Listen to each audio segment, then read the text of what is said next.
What's new and exciting, guys? Welcome back to Nick.tv. This is the Barbie project part 2. Hopefully by the end of this video you're going to see my engine on an engine hoist and out of the truck. I've made some progress. I pulled the exhaust out of the truck. Actually, I didn't pull it out, I cut it out. I had to chop off the catalytic converters and I chopped off the muffler also because I'm putting a new muffler in and I needed to cut that out anyways. I had to cut out the first cats because these bolts here connecting to the exhaust manifolds completely rusted on. Absolutely no hope of getting them out. So even with these cats out of the truck, I still couldn't get the bolts off. Luckily I got a propane torch and hopefully I can heat them up enough out of the truck that I'll be able to get the bolts off, re-weld the cats back on, and have a place to bolt the exhaust manifolds back on. I might put headers on the truck. I still haven't decided on that.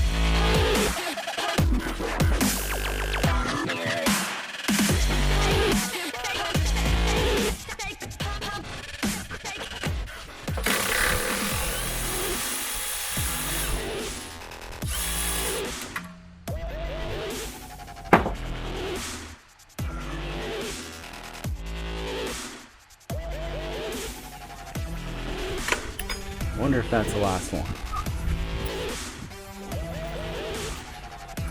Oh, it is nice.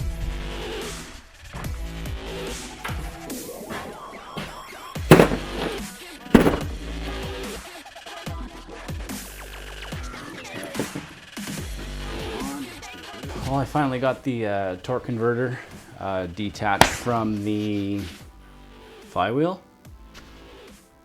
Everything else is unbolted, disconnected. All that's left are a few bolts holding the transmission onto the engine, and I can take the engine out. It's getting pretty dark out, so I didn't want to start pulling the engine here or getting it ready to pull. Well, it'll be dark soon.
Well, I finally got my engine out and into the trailer. I've been waiting a long time to see that. Not gonna lie, I'm pretty stoked. I hope you guys are enjoying the Barbie project. The exciting stuff comes next. The hard part is now behind us, and it's all gonna be awesome from here. That's it for Barbie project part 2. I hope you guys liked the video. If you did, smash that like button. If you didn't, well, you know what to do. Hope you guys are staying safe and healthy. Until next time, have a good one. Okay, bye.